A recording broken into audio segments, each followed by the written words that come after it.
Oh, that's so cute.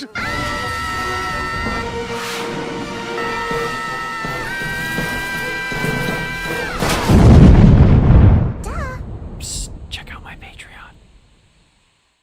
Oh man, are you guys ready for a fantastic voyage? Because this week we've got yet another cliche episode plot that's already been done a million times before. As if You're a Good Man Mojo Jojo wasn't enough. Man, I genuinely wonder if we're gonna hit every single common episode trope before this show's end. That's right, Sugar Spice and Super Lice is surprisingly not a main event ripoff, so that's good at least, but it does feature shrinking down and going into somebody else in order to solve a problem. You know, at least when Nano of the North did this, it was to fight nanobots and not just repeat Fantastic Voyage again. Sure, it involved shrinking, but there was no go inside the body aspect, so really it doesn't even count. It's like there's this unwritten rule that the overwhelming majority of cartoons have to have some take on the Fantastic Voyage idea. TV Tropes even has an entire page dedicated to it, and it is full of episodes like this. I mean, just look at all these. Yeah, so it goes without saying that originality is not in this episode's description, although it is certainly different for a Fantastic Voyage episode, but I'll get into that when we get there. The title is at least better than what it could have been. Wouldn't be surprised if something like Buttercup Voyage was a rough draft title for this one.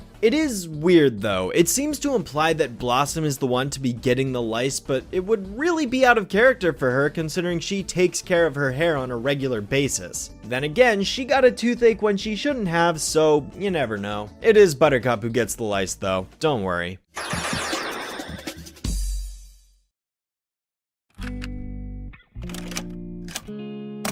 The episode begins with Buttercup pulling out a cassette tape, and next we get a montage of Buttercup growing out her hair over time from her regular short cowlick to this ridiculously long mullet that drags on the ground behind her wherever she goes. Her reason for doing this is that she wants to be more like her idol, Thrash, was back in the day, with her oversized mullet matching her rigorous rock star persona. Yeah, despite the mullet craze being long out of fashion, Buttercup still wants in on having one, but Buttercup doesn't take too kindly to this because she's covered the entire house in her disgusting, naughty hair. I'm not brushing it, trimming it, nor washing it. Hey, remember when she commented on Bluebell's hair being gross? And I haven't cut my hair since I was 3. Ew, gross.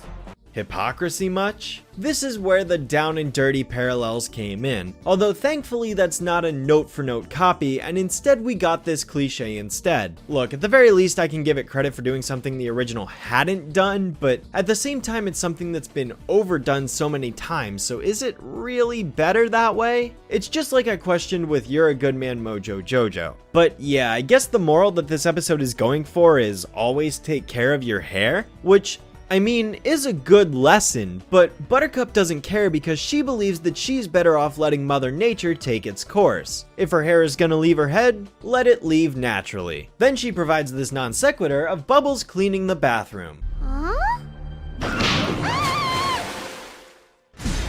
The horror. I have no idea what this has to do with anything. I mean, Bubbles' stone-faced reaction is cute, but is this meant to imply that Buttercup was in the bathtub when Bubbles was trying to clean? Or is there a random hair monster living in there? What exactly is happening here? You're exactly the kinds of things that cause problems.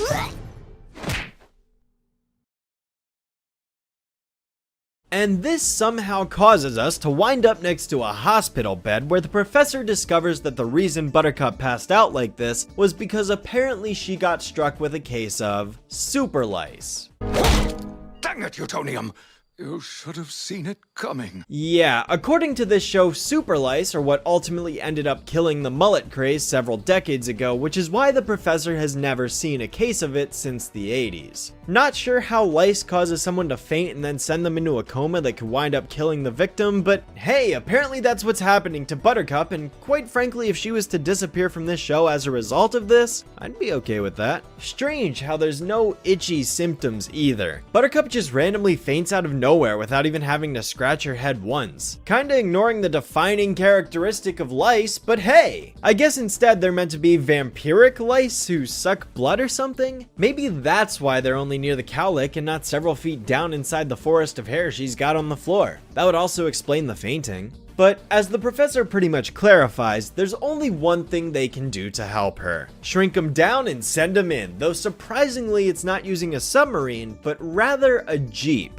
And they're flying into her hair rather than inside her body, so that's good at least. But yeah, they basically have to take this bug bomb and drop it near Buttercup's cowlick so it will wipe out all of the super lice in her hair in one fell swoop. I don't really see why the professor can't use tweezers or some kind of nanobots to do this instead of risking the lives of his two daughters, but I'm not the one making that decision. I don't have to bear that burden. It's something slightly different from the original scenario, and I'll take it because it beats doing the whole going inside the body thing again when we've already seen it a million times before. So the girls wind up in Buttercup's hair where they've discovered that the super lice apparently built an entire society inside her mullet, and they arrive to praise the girls for wiping out their vicious queen, Wizard of Oz style. Literally, Wizard of Oz style. So they decide to throw this festival in celebration of their victory. Honestly, I'll admit, I did not expect to see the super lice appear in this soft, friendly fashion, so I was quite surprised to see where it would go from here. There were quite a few different directions the episode could have gone from here, whether it be a situation where they're just putting on a facade to trick the girls, or them genuinely needing someplace to live because they've been going extinct due to the lack of mullets. So, needless to say, I was curious to know where it was headed.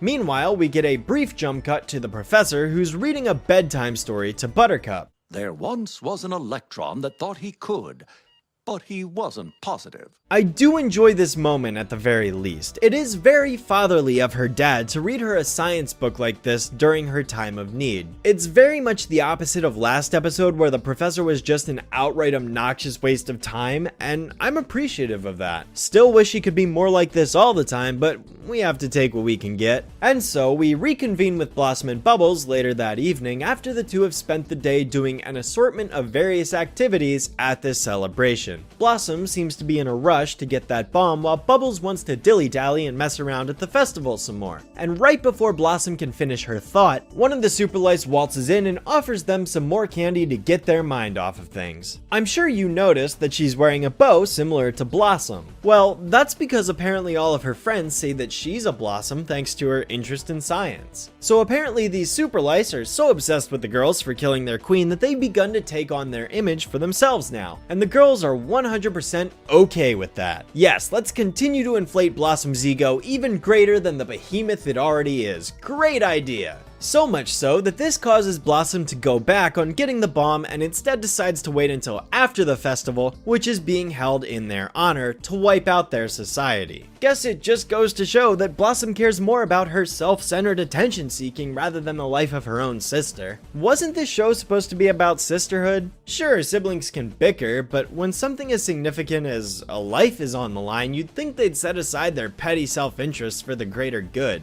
You know, something a real hero would do. It is at least interesting because this is a way to make the lice seem more sympathetic as actual living creatures who are just trying to survive like the rest of us, and could provide a stronger moral conundrum in terms of what the girls should do now that they've seen into their society on a bit deeper level than the plain one-dimensional menace they perceived them to be originally. Is it really worth wiping out an entire society of these creatures just to save their sister? Later the next day, the girls are seen sitting at the festival watching a play put on by many of the super lice, detailing a different version of events in the killing of their queen than what we actually saw happen. But hey, gotta make it more appealing for that theater production. I have pigtails.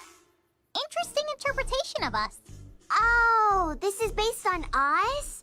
Wow, I did not get that.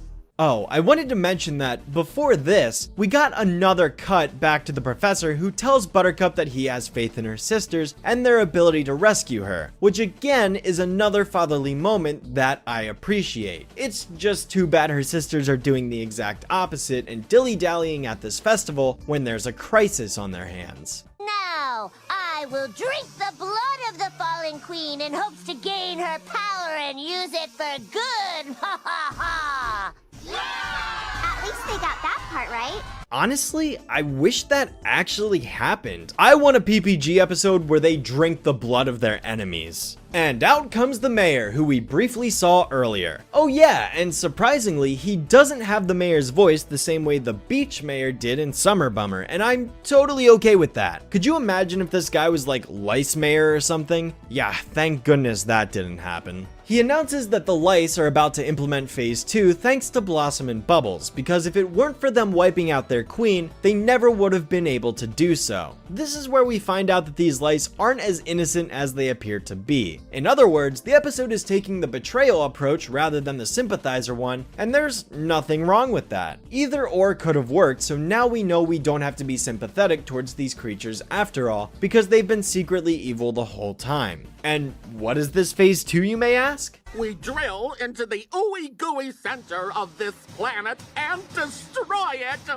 Although, maybe betrayal isn't the right word, because they never really seem to be directly twisting the perception of Blossom and Bubbles. They were acting like their usual selves the entire time, and it just so happened to trick the girls into thinking they were innocent, when really they weren't. Guess that's what they get for not heeding the warnings of the professor and just getting in and out as fast as possible. Kinda makes you think though, if these Lice couldn't implement Phase 2 because of their queen, what was their original plan? Like, was their queen the good guy all along? Did she want to preserve Buttercup's hair so their society could thrive rather than feed off of her life force like a parasite? Did the girls accidentally kill the hero who was keeping the Lice at bay? I wish that was elaborated on more, because that would have been a really cool twist. But unfortunately, we never learn what the queen's motive truly is, so that's dead in the water, I suppose. And why do they want to dig into Buttercup's head so soon? Shouldn't they be wanting their host to remain alive for as long as possible so they can continue to live as well? If they're parasitic who thrive on Buttercup's blood, then outright killing her in the short term would spell an end for their source of nutrients, wouldn't it? Well, either way, the girls tell them they can't do that, which causes them to transform into their Phase 2 bodies and proceed to chase the girls as they rush to the car and fly towards Buttercup's cowlick in order to drop the bomb.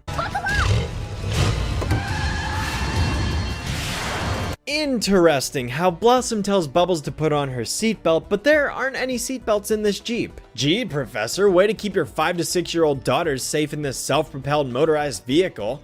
Gosh. And this ultimately leads us into a small chase sequence where they try to outblast and outmaneuver the Lice throughout Buttercup's hair, eventually escaping them in the end. I really don't get why these things just hit a wall and explode into nothing on contact, but hey! Blossom attempts to release the bomb, but it gets jammed, so she has to manually break it off. But the Super Lice that was wearing the bow from earlier manages to catch up to them in the nick of time and attempts to stop them. Luckily, for once in this show's lifetime, it remembers that Blossom's a superhero, and she just kicks the metallic contraption off with ease thanks to her super strength, allowing the bomb to drop down and wipe out the Super Lice while simultaneously returning the girls to normal size and allowing Buttercup to wake up. The day is saved and everything ends on a rather happy note. So, in conclusion, I can delightedly say this was a rather different interpretation of Fantastic Voyage and not the same old same old. Not really all that bad, just a little overdone. And for once, we have the other two save Buttercup and not the other way around. It's about damn freaking time.